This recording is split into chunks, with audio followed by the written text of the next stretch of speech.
Senhores, bom dia, boa tarde, boa noite. Está começando mais um Talk to Biz, a nossa coluna semanal sobre estratégia, gestão, marketing e inovação.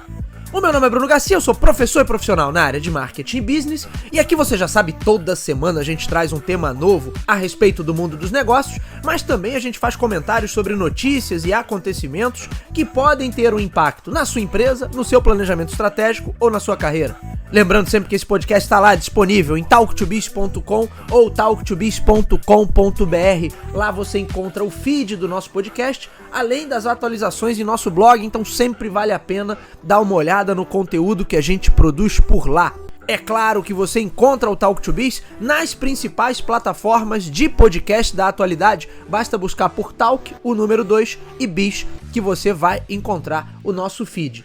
Sempre fica o meu convite para que conheçam o nosso canal no YouTube, Talk to Biz no YouTube. Até o final do ano passado a gente usava o YouTube apenas como repositório para os episódios do podcast, mas desde janeiro desse ano a gente tem produzido conteúdo em vídeo, portanto sempre vale a pena dar uma olhada no material que a gente produz por lá. E hoje vamos dar continuidade ao papo que nós iniciamos no último episódio do Talk to Biz, quando a gente falou sobre pilares no desenvolvimento de uma estratégia de marketing digital, e eu falei sobre a questão da presença, do posicionamento e da encontrabilidade, o quanto essas questões são importantes na hora da gente fazer uma análise prévia e daí seguir para um planejamento de marketing digital. A gente falou sobre isso e o quanto esses pontos são ignorados e a galera acaba indo direto para os aspectos mais ferramentais, indo direto para as ferramentas, sem ter feito uma análise prévia em relação a esses 3 pontos, a esses 3 pilares. E aí a gente dá continuidade a isso falando sobre as plataformas digitais como plataformas de interação e os tipos de interação, por que um estrategista de marketing precisa olhar para esses aspectos e entender um pouquinho melhor desses aspectos, para entender também quais são as abordagens que podem gerar melhores resultados, quais são as abordagens mais promissoras e por que cada tipo de plataforma exige da empresa, demanda da empresa uma abordagem essencialmente diferente. O primeiro ponto que a gente precisa esclarecer para dar prosseguimento a essa conversa é que a gente fala de interação como se interação fosse uma coisa única. E aí a palavrinha que ganhou sempre muito destaque, desde que a internet passou a ter maior presença na vida das pessoas, é a interatividade. Logo, algo ser interativo dava sempre uma conotação de maior modernidade, mais tecnologia embarcada. Quantos produtos, não é, ao longo das últimas 3 décadas foram lançados, foram trabalhados e tinham como principal gancho a questão da interatividade. E aí, assim, quando você pensa em interação, quase sempre uma palavra que vem conectada a ela é diálogo. Afinal de contas, eu penso em algo mais interativo, significa que eu vou ter mais possibilidades. Talvez o diálogo mais no sentido de interação a nível de marketing, como a gente pensa hoje, mas possivelmente olhar para produtos no geral e pensar em produtos interativos, significa que eles te dão ali mais opções de manuseio, mais opções de, eventualmente, uma customização. E a gente poderia traduzir isso como o diálogo entre o usuário e as opções que estão ali postas para ele. Mas eu não tenho um único tipo de interação. A gente pode dividir essas interações por 2 perspectivas. Eu tenho o modelo de interação reativa e eu tenho o modelo de interação mútua. A gente vai explicar um pouquinho cada um desses modelos, mas a gente já pode olhar pro digital e para as plataformas e ecossistemas que nós temos no digital como modelos de interação mútua. E aí a gente já vai voltar para isso para explicar por que isso gera um impacto de fato na nossa análise e potencial estratégia de marketing. Agora vamos voltar para o modelo de interação reativa. Em um sistema de interação reativa, se eu disse para vocês que a interação é sempre essa possibilidade de algum tipo de opção, algum tipo de customização ou algum tipo de diálogo, mesmo que seja essa troca, esse diálogo entre um usuário, um indivíduo e um sistema, uma máquina. Um sistema de interação reativa é um modelo onde todas as opções estão dadas. Logo, o usuário pode escolher entre aquelas opções, mas todas as respostas estão previstas dentro desse sistema. Muito mal comparando, seria como uma prova de múltipla escolha. Você pode responder a todas as questões desde que você escolha uma das opções que estão dadas. Ou seja, não tem a possibilidade de você construir outros caminhos. Todas as opções ali dentro daquele processo de interação estão dadas. Portanto, um sistema de interação reativo é um sistema onde possivelmente todas as opções estão previstas dentro daquele sistema. Elas já estão dadas.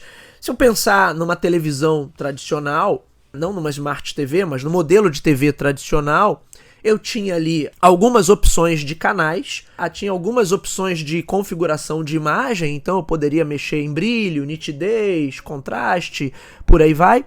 E eu teria algumas opções ali de ajuste naquilo que eu pretendia assistir ou na maneira como eu pretendia assistir a um determinado conteúdo. Ora, esse é um sistema que a gente vai classificar como um sistema de interação reativa. O que isso significa? Que embora o usuário tenha opções e até um certo nível de flexibilidade ali para customizar a maneira como ele vai usar aquele dispositivo, a maneira como ele vai acessar aquele conteúdo e aquele ambiente, todas as opções, todos os caminhos que ele poderia escolher já estão previstos dentro do sistema.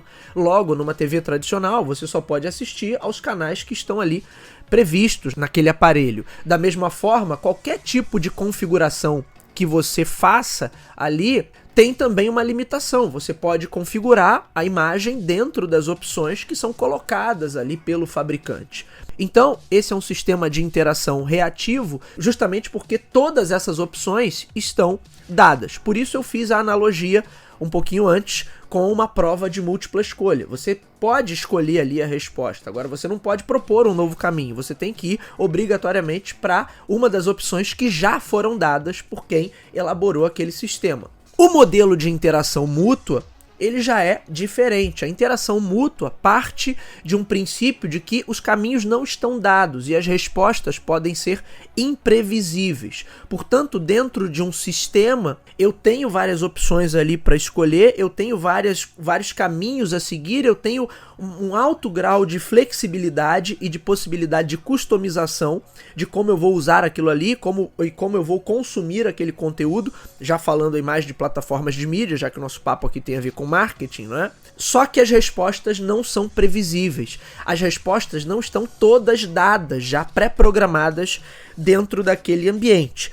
Seria eu comparar a TV tradicional com você consumir conteúdo no YouTube, onde, na verdade, além de uma flexibilidade por parte de quem produz conteúdo, porque, na verdade, qualquer um está apto, em tese, né, a produzir conteúdo, produzir algum tipo de material e subir esse material, disponibilizar esse material para o YouTube, mas da mesma forma, pela perspectiva do consumidor daquele conteúdo, ele também tem toda a flexibilidade do mundo para assistir, para voltar, para pular, para ignorar, para assistir mais vezes, para saltar de um conteúdo para o outro, e ele pode interagir com quem dispensa esse conteúdo, ou seja, com o produtor, com o youtuber, enfim, com o canal, da maneira que ele quiser. Ele pode chegar ali e dar uma resposta qualquer, ele pode chegar ali e escrever qualquer coisa. É claro que existem limitações, óbvio que toda plataforma vai impondo ali seus limites, suas rotinas de uso, seus códigos de conduta, mas ainda assim é um modelo muito mais flexível do que dentro de uma TV. O principal exemplo que a gente poderia dar em relação a isso é que na TV você não tem a possibilidade de dar um feedback direto para o produtor de conteúdo, para quem está dispensando aquele conteúdo para você. Numa plataforma digital como o YouTube, você tem condição sim de dar esse feedback direto. Portanto, em plataformas de interação reativa, eu posso agir dentro das opções que estão dadas. E todas as opções, pelo menos em tese, estão previstas dentro daquele sistema. Pensa, mais uma vez, na prova de múltipla escolha. Numa plataforma de interação mútua, o grau de flexibilidade e o grau de autonomia que todos esses indivíduos, todos os atores que estão atuando naquela plataforma possuem, é muito maior. Logo, eu não tenho condição de prever exatamente como é que essas respostas vão vir. Se a gente pensar, vou trazer uma outra analogia que acho que fica até mais fácil de entender. Pensa num jogo de videogame tradicional, daqueles mais antigos, que ainda não tinha conexão com internet, não tinha nada disso. Então se eu pegar lá, Pitfall, do Atari 2600, eu tenho ali uma plataforma de interação reativa. Bruno, mas o usuário pode escolher ali para onde o bonequinho vai, se vai pular, se não vai pular. Sim, mas dentro dessas escolhas que ele tem, todas as respostas estão meio que previstas ali dentro do sistema. Se o bonequinho cair no jacaré, ele perde uma vida. Se ele bater no toco de madeira, ele perde pontos ali. O relógio corre mais rápido, então ele perdeu tempo. Ou seja, você tem todas as respostas previstas dentro daquele sistema. Então os inimigos vão se comportar sempre da mesma maneira, os cenários vão aparecer sempre na mesma ordem, e aquilo que vai acontecer com o personagem ali principal do jogo vai depender dos comandos que o jogador dá, mas para todos os comandos existe uma resposta prevista dentro daquele sistema. Quando o sistema chega a um ponto de uma resposta potencialmente imprevista, algo que não estava ali no script, na pré-programação que aquele software recebeu, possivelmente é quando você tem um bug, quando você tem um travamento, quer dizer, algo aconteceu ali que estava fora do previsto, e aí o software ou o equipamento, não sabendo lidar com aquela situação, ele trava, ele dá um crash. Bruno, esse papo tá técnico demais. O que isso tem a ver com marketing? Tem tudo a ver com marketing, principalmente com marketing digital. Ainda no exemplo do jogo, pula lá do Atari, década de 80, do século passado, e vem agora para um jogo que você jogue online. Um League of Legends da vida, um Fortnite e tantos outros aí que a galera joga online. Nessas plataformas online que você interage com outros jogadores, é óbvio que você tem um nível de regras ali que já está previsto dentro do sistema, porém eu não consigo prever como outro jogador, que é também um ser humano que está lá em outra casa, em outro ambiente conectado lá e jogando, eu não tenho como prever como ele vai se comportar. Portanto, os jogos da atualidade, eles são muito mais plataformas de interação mútua, onde eu tenho possibilidade de feedback constante, do que plataformas de interação reativa, como nos jogos tradicionais, onde eu não tenho essa possibilidade de feedback constante e todas as opções supostamente estão dadas ali já pré-programadas dentro da plataforma. E é óbvio que os seres humanos vão preferir muito mais plataformas de interação mútua, porque elas dão um maior senso de autonomia, de liberdade, de flexibilidade e principalmente porque elas permitem esse diálogo constante, seja com um outro jogador que está do outro lado, seja com um sistema que está provendo algum tipo de serviço para você, seja com uma marca que está interagindo com o público em redes sociais ou em qualquer outra plataforma digital de qualquer natureza, de qualquer espécie. Ah, entendi. Então, quer dizer que para marcas que estão dialogando com o público por meio de ambientes digitais, potencialmente essas marcas estão inseridas em plataformas de interação mútua, onde esse nível de feedback é muito maior e a capacidade de diálogo é muito maior também, esse diálogo é constante. E agora vocês entenderam o porquê de explicar os conceitos, né, de interação reativa e interação mútua, explicar por que elas são diferentes na essência e por que isso impacta na nossa abordagem de marketing, principalmente quando eu falo de marketing digital, onde praticamente todas as plataformas que a gente utiliza no digital, elas podem até ter algumas limitações, dependendo da plataforma que a gente está falando, que a gente estiver tratando aqui, mas no geral elas tendem a ser muito mais plataformas de interação mútua do que plataformas de interação reativa. E aí, se a gente parar para analisar tudo que o marketing, o comportamento empresarial evoluiu nos últimos 30 anos, isso tem muita relação com o tipo de interação. Hoje as empresas buscam construir um diálogo muito mais sólido, ou pelo menos as empresas que estão mais avançadas a nível de marketing buscam construir um diálogo muito mais autêntico, muito mais coerente e que consiga gerar com as pessoas um vínculo maior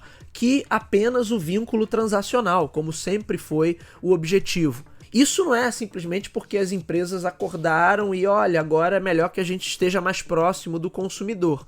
Foi uma série de fatores de mercado e também fatores sociais e econômicos que levaram a essa necessidade de uma nova postura. Um deles, e talvez um dos principais, é justamente porque hoje a gente utiliza muito mais plataformas de interação mútua do que plataformas de interação reativa, conforme era a realidade até ali anos 80 e até meados dos anos 90. Se a gente pensar em toda a abordagem de comunicação que uma empresa inseria em sua estratégia até esse período, a preocupação era muito mais em comunicar e promover as ideias, os conceitos, os produtos, os serviços, a marca, os benefícios, do que estabelecer diálogo.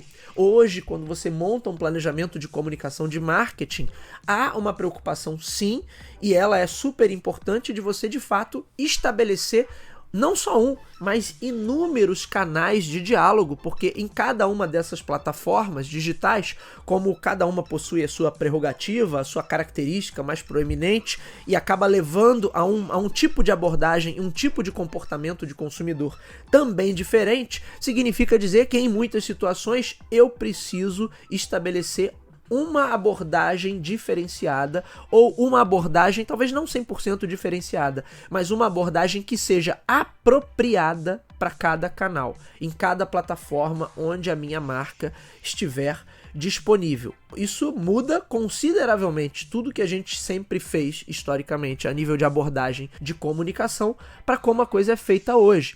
E é por isso que as empresas que estão mais avançadas a nível de marketing, sim, elas precisam ter uma capacidade de dialogar muito maior do que era exigido antes. Porque, na verdade, essas plataformas de interação mútua, elas encurtam a distância entre o público e a marca. E se elas encurtam a distância, se o usuário, o consumidor, no caso, está ali muito mais próximo e ele quer essa conversa, é óbvio que a empresa também começa a ser demandada não apenas pelos produtos e serviços que gera, que oferece, mas também por outras questões que vão impactar o consumidor e que podem ter uma relação direta ou indireta com a atuação daquela empresa, e às vezes nem isso, às vezes não tem relação nenhuma, mas o consumidor, como ele tem esse relacionamento, esse vínculo muito mais próximo, que é algo inclusive que hoje é desejado pelas empresas, mas também leva a um outro tipo de cobrança. Essa empresa vai ter que se envolver em conversas, possivelmente, que não necessariamente têm relação direta ou indireta com aquilo que ela faz, e isso acontece porque esse consumidor está mais próximo, entendendo que esse vínculo hoje é maior, o consumidor também vai acabar levando outras demandas que não apenas as demandas referentes aos produtos e serviços que essa empresa comercializa. Vejam que o detalhe do tipo de interação que é trabalhado vai ser decisivo para o modelo de abordagem de comunicação, para o modelo de abordagem de relacionamento, para a estratégia de presença da marca, que a gente já falou em outros episódios, inclusive no episódio passado, Talk to Biz 130, eu recomendo que vocês, quem não escutou, é claro, vá lá e escute, que tá bem legal, mas isso muda consideravelmente o tipo de abordagem que vai ser feita, como vai ser feita, e daí a gente chega no cenário em que a gente está hoje, onde a empresa precisa ter uma infraestrutura que dê conta, se ela quer de fato ter presença efetiva e relevante nessas plataformas digitais e manter o posicionamento, manter um posicionamento sólido, manter um posicionamento coerente, ela precisa ter infraestrutura e capacidade técnica para gerenciar esses múltiplos pontos de contato entre a marca e o público consumidor. Fazendo isso, aí ela vai, de fato, estar construindo alguma coisa mais sólida. Agora, se a gente vai, de novo, apenas pro operacional, e aí a gente vai para uma estratégia de ocupação, mas sem muito critério, a marca vai ter dificuldades porque os consumidores vão acessá-la por todas essas plataformas, vão trazer temas, vão trazer abordagens, vão interagir de uma maneira que a gente não consegue prever. A gente pode tentar, é óbvio, antecipar muitos movimentos, mas a gente não consegue prever, até porque o grau de flexibilidade e autonomia que essas plataformas dão ao público é muito grande. Lembra que a gente falou, né? Plataformas de interação mútua, o feedback tende a ser constante. E aí, se a empresa não estiver preparada para isso, a chance dela meter os pés pelas mãos, se embananar nesse caminho, é muito maior. Portanto, é muito interessante que a gente entenda esses diferentes tipos de interação, entenda quais são as plataformas que têm um viés mais reativo, outras que têm um viés mais de interação mútua. Nem tudo que é digital, obrigatoriamente, é uma plataforma de interação mútua. Algumas são, embora sejam digitais, sejam plataformas até famosas, dão pouca flexibilidade, pouca autonomia para o usuário, para o consumidor dar qualquer tipo de feedback. É importante que a gente fique atento a esses detalhes para que a gente saiba também como construir a nossa abordagem de presença no digital e construir a abordagem também de comunicação e de relacionamento com o público, porque se a plataforma é de interação reativa, isso vai ter um impacto para a empresa. Se eu estou dentro de plataformas de interação mútua, aí o impacto, a abordagem já tem que ser totalmente diferente. Muito bem, senhores, esse foi o nosso Talk to Biz de hoje. O meu nome é Bruno Garcia, você me encontra nas principais plataformas sociais. Bruno Garcia no LinkedIn, Bruno_TalkToBiz no Instagram. Me adicionem, mandem o feedback de vocês, mandem sugestões de temas. Essas são plataformas magníficas de interação mútua, então é bacana que vocês tragam feedback e sugestões pra gente gravar por aqui. O Talk to Biz, você já sabe, está disponível nas principais casas do ramo. Se você é usuário Apple, vai lá no aplicativo de podcast do iOS. Se você é usuário Android, vai lá em Google Podcast. Se você está acostumado a ouvir suas músicas e seus programas prediletos pelo Spotify, Deezer, Amazon Music, também estamos por lá. Basta buscar por Talk, o número 2 e Biz, que você nos encontra. Você pode ir direto na fonte, anchor.fm/talktobiz, ou nos nossos endereços virtuais, talktobiz.com e talktobiz.com.br. Sempre fica o meu convite para que acessem Talk to Biz no YouTube. Ainda é um canal pequeno, não é toda semana que a gente consegue trazer vídeo novo, mas tem sempre alguma novidade e já tem bastante conteúdo interessante que a gente produziu do início do ano para cá. Fica o meu convite para que conheçam a nossa plataforma, o nosso espaço na plataforma de vídeos do Google. Busca lá, Talk to Biz no YouTube. Por fim, sempre aquele pedido, se você acompanha o nosso trabalho, gosta do conteúdo que é produzido por aqui, compartilhe, indique para os seus amigos, vamos atuar nessa corrente do bem, levando bom conhecimento sobre estratégia, sobre gestão, sobre marketing e inovação, marketing digital, como a gente tem feito nos últimos episódios, a um número cada vez maior de pessoas. É isso, meus amigos, hoje vou ficando por aqui, nos vemos na semana que vem, um abraço a todos, até lá!